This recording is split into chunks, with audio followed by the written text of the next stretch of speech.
Hello friends, welcome to Indian study पर आपका स्वागत है। दोस्तों, आज के इस वीडियो में मैं आप लोगों के लिए हिंदी का टेस्ट लेकर के आया हूं, जो कि आपके आने वाले एग्जाम यूपीएसआई के लिए बहुत ही ज़्यादा इंपॉर्टेंट है। वीडियो को एंड तक जरूर देखिएगा, क्योंकि लास्ट में मैं आपसे क्वेश्चन भी पूछूंगा और उसका आंसर आपको कमेंट बॉक्स में बताना होगा। साथ ही साथ इस वीडियो की पीडीएफ डिस्क्रिप्शन में टेलीग्राम चैनल का लिंक दिया हुआ है, वहां से आप प्राप्त भी कर सकते हैं।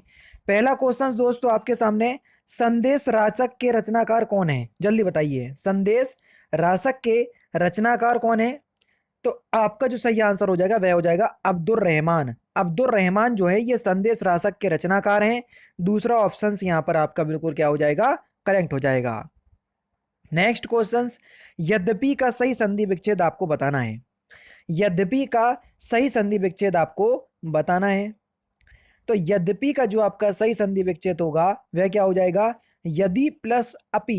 क्या दोस्तों, यदि प्लस अपि, यानी कि इस क्वेश्चन का तीसरा ऑप्शन करेक्ट।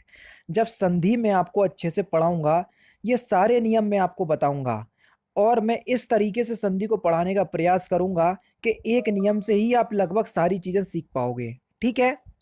नेक्स्ट क्वेश्चन दोस्तों आपके सामने, पितृ प्लस अनुमति का सही संधि संधि क्या होगी? जल्दी बताइए, पितृ प्लस अनुमति की सही संधि क्या होगी? Important questions.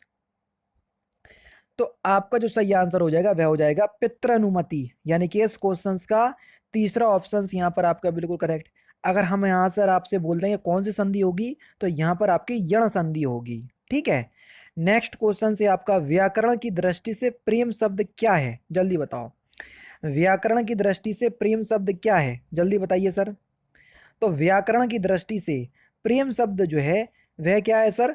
वह एक प्रकार का भाववाचक संज्ञा शब्द है। दूसरा ऑप्शन यहाँ पर आपका बिल्कुल करेक्ट है। अशुद्ध वर्तनी को चयन कीजिए, जो गलत लिखा हुआ है वो आपको बताना है। अशुद्ध वर्तनी को चयन करना है।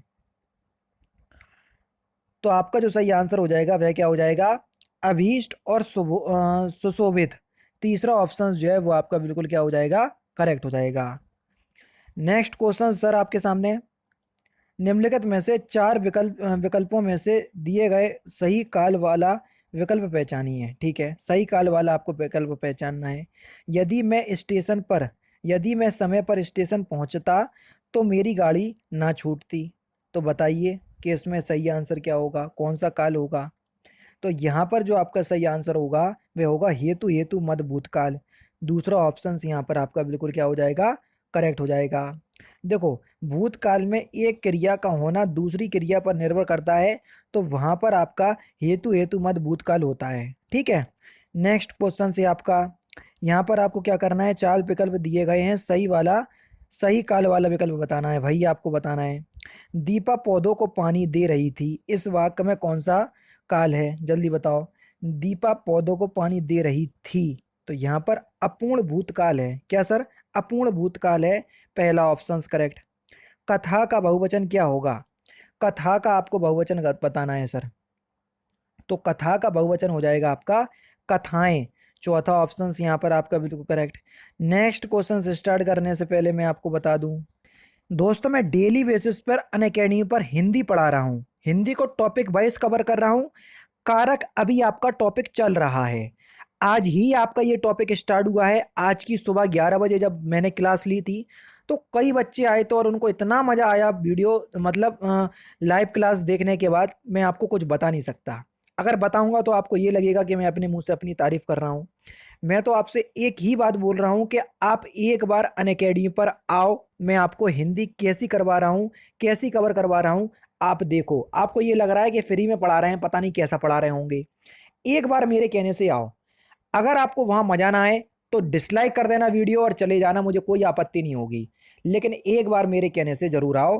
अगर आप पहली बार अनअकैडमी के ऐप को डाउनलोड कर रहे हैं तो आपको क्लास अनलॉक करना पड़ेगी। अनलॉक कोड है आपका इंडियन स्टडी। ठीक है सर।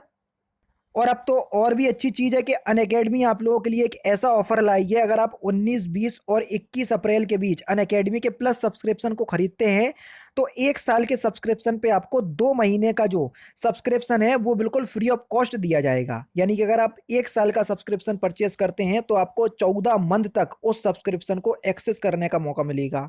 तो देर मत कीजिए, डिस्क्रिप्शन में लिंक प्रोवाइड करवा दे रहा हूँ। सारे कोर्स अनअकैडमी के प्लस प्लेटफॉर्म पर चल रहे हैं। UPSI, UP Lekhpal, UP triple S C, PET सारे कोर्स देखने को मिल जाएंगे।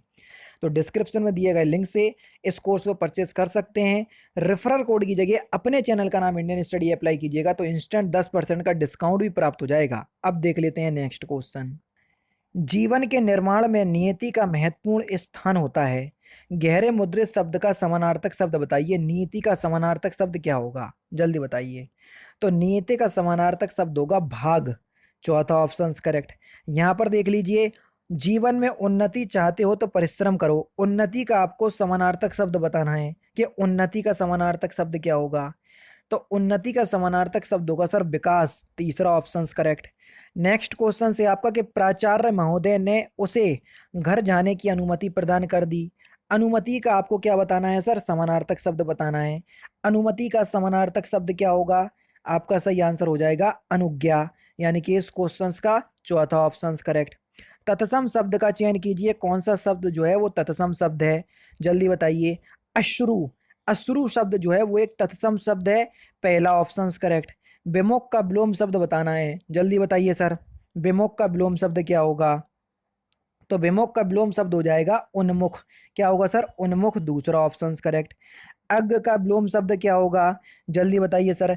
अग्ग का विलोम शब्द क्या होगा। तो अग्ग का विलोम शब्द हो जाएगा विग। चौथा ऑप्शन करेक्ट। आकाश का विलोम शब्द क्या होगा सर। आकाश का विलोम शब्द क्या होगा। तो आकाश का विलोम शब्द होगा सर पाताल। क्या होगा, पाताल। चौथा ऑप्शन करेक्ट। चंद बिना ज्यों यामिनी, ज्यों यामिनी बिनु चंद। इसमें आपको बताना है कि कौन सा अलंकार है, जल्दी बताइए। चन्न बिना ज्यों यामिनी, ज्यों यामिनी ज्यों जामिनी बिनु चंद। तो यहाँ पर आपका कौन सा विषम विषम अलंकार होगा। देखो, जिसमें दो विरोधी वस्तुओं के संबंध या औचित्य का भाव बताया जाता है तो वहां पर आपका विषम अलंकार होता है। यहाँ पर चांद बिना रात या रात बिना चांद, तो ये विषम लाइनें हैं, तो इसलिए यहाँ पर विषम अलंकार होगा। टेंशन नहीं लो, जब अलंकार पढ़ाऊंगा तो सब कुछ बताऊंगा, अभी केवल जानकारी के लिए जान लो। निम्नलिखित में से कोई एक युग्म समोचित्र है तो उसका बताइए, चयन करना है। ठीक है भैया, जल्दी बताइए। अब देखो, अव्यंग अंग ठीक है, अनुसार अनुरूप बिल्कुल ठीक है, अनुसार का अवयव बिल्कुल ठीक है। अनल और अनिल, देखो अनल जो है वो एक आग का पर्यायवाची है, जबकि अनिल जो है ये वायु का पर्यायवाची है, इसलिए दोनों अलग हैं। निम्नलिखित में से अधर शब्द का अनेकार्थी शब्द क्या होगा। अधर शब्द का अनेकार्थी शब्द, तो अधर, अधर का अनेकार्थी शब्द होगा आकाश। नेक्स्ट क्वेश्चन, प्रतिदिन में कौन सा समास है। मैं आपको बता चुका हूं, आगे आपको प्रा दिख जाए, प्रति दिख जाए, यथा दिख जाए, यावत दिख जाए, भर दिख जाए, आठ दिख जाए तो आंख बंद करके अव्ययी भाव समास लगा देना। तो यहाँ पर तीसरा ऑप्शन करेक्ट। शोक, हर्ष एवं घृणा के भाव को प्रकट करने वाले वाक्य को क्या कहते हैं। शोक, हर्ष या घृणा, तो आपका जो सही आंसर हो जाएगा उसको क्या बोलेंगे हम, विस्मयवाचक वाक्य। ठीक है, जैसे हाय, हाय उसकी मृत्यु हो गई, वाह आप आ गए। तो जो विस्मयबोधक अव्यय होता है उसमें आपको शोकवाचक अव्यय, हर्षवादक अव्यय ये सभी देखने को मिलेंगे, इसलिए यहाँ पर विस्मयवाचक होगा। 26-27 में आपको क्या करना है, एक खंड में गलती है वही आपको पहचानना है। राम ने अपनी अपनी गलती के लिए क्षमा की भीख मांगी।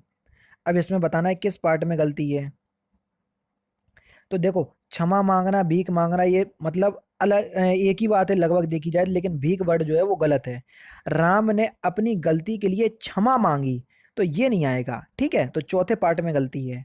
नेक्स्ट क्वेश्चन, धनवान को व्यर्थ बेकार में सहायता देकर कोई लाभ नहीं। अब देखो, व्यर्थ और बेकार दोनों एक दूसरे के समानार्थी शब्द हैं, तो बेकार शब्द नहीं आएगा। धनवान को व्यर्थ में सहायता देकर कोई लाभ नहीं, तो दूसरा ऑप्शन यहाँ करेक्ट।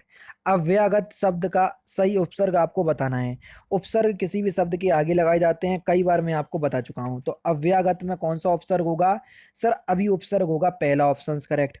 विचार में एक प्रत्यय लगाने से कौन सा शब्द बन जाएगा। अगर हम विचार में एक प्रत्यय लगा देंगे तो कौन सा शब्द बनेगा, तो वैचारिक बनेगा। क्या बनेगा, वैचारिक। चौथा ऑप्शन करेक्ट। नेक्स्ट क्वेश्चन दोस्तों आपके सामने देख लीजिए 30 में, कि 30 में करना क्या है, ये एक पूरा वाक्य इसमें बताना है कि किस पार्ट में गलती है। सह शिक्षिका वाली कक्षा को यदि पुरुष पढ़ाता है तो वह लड़कियों की आवश्यकताओं को नहीं समझ सकेगा, और स्त्री अध्यापिका लड़कों के साथ पूर्ण न्याय नहीं कर सकेगी। तो इसके किस पार्ट में गलती है? अब देखो, अध्यापक का मतलब ये होता है आपका कि वो एक बॉय है, यानी कि लड़का है, मैन है। अध्यापिका का मतलब होता है कि वो एक स्त्री है, लेडी है। तो यहाँ पर स्त्री वर्ड का प्रयोग पहले ही से हो गया और अध्यापिका भी लिखा, तो यहाँ स्त्री नहीं आएगा, अध्यापिका केवल अकेला आएगा। तो इसके तीसरे पार्ट में गलती थी। ठीक है, नेक्स्ट क्वेश्चंस देख लो।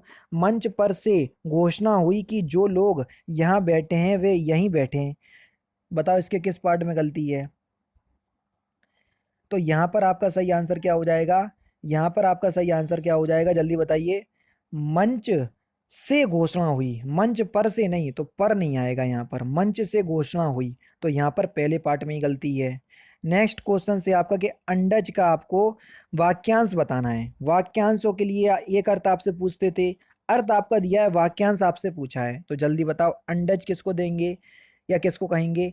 अंडे से उत्पन्न होने वाले को हम अंडज बोलते हैं, अंडे से उत्पन्न होने वाले को। तीसरा ऑप्शन करेक्ट।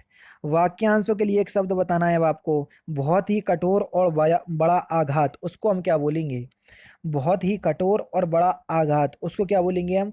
उसको बोलेंगे हम ब्रज्जाघात। क्या बोलेंगे? ब्रज्जाघात। पहला ऑप्शन करेक्ट।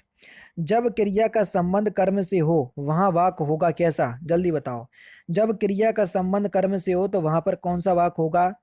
देखो, कर्म से हो तो कर्मवाच होगा, सीधी बात। चौथा ऑप्शन करेक्ट। नेक्स्ट क्वेश्चन, खुदाई में मिले अवशेष हमारी परंपराओं के फिल इन द ब्लैंक्स हैं। खुदाई में मिले अवशेष हमारी परंपराओं के प्रतीक हैं। तीसरा ऑप्शन करेक्ट। विश्वास सबसे बड़ी चीज है, इस कहावत का सही अर्थ आपको बताना है, यानी कि कहावत का अर्थ आपके सामने है, कहावत आपसे पूछी है, जल्दी बताओ।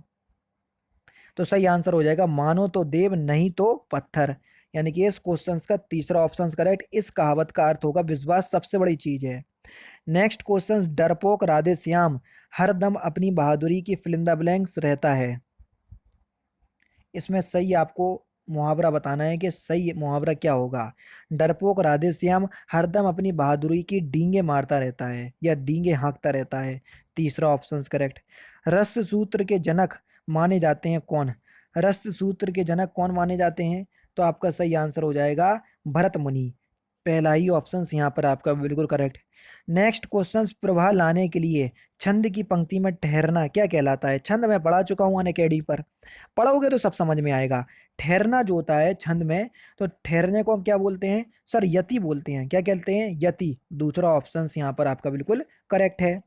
नेक्स्ट क्वेश्चन, लास्ट क्वेश्चन, इस क्वेश्चन का आंसर आप मुझे कमेंट बॉक्स में बताएंगे। कोई भी छंद किस में विभक्त रहता है? चरणों में, यति में, दोनों में, या इनमें से कोई नहीं? तो इस क्वेश्चन का आंसर आप मुझे कमेंट बॉक्स में बताएंगे। तो दोस्तों ये थे आपके 40 हिंदी के इंपॉर्टेंट क्वेश्चंस जो कि आपके आने वाले एग्जाम यूपीएसआई के लिए बहुत ही ज़्यादा इंपॉर्टेंट हैं। वीडियो अगर आपको अच्छी लगी हो तो प्लीज़ दोस्तों वीडियो को लाइक और शेयर जरूर कर दीजिएगा। तो दोस्तों फिलहाल की वीडियो में सिर्फ इतना ही। अगर आपको वीडियो पसंद आए तो प्लीज़ दोस्तों वीडियो को लाइक कीजिए, शेयर कीजिए और साथ ही साथ हमारे चैनल को सब्सक्राइब करना ना भूलें, क्योंकि मैं रोजाना इसी तरह के वीडियोस आप लोगों के लिए लाता रहता हूँ। नमस्कार दोस्तों, जय हिंद, जय भारत।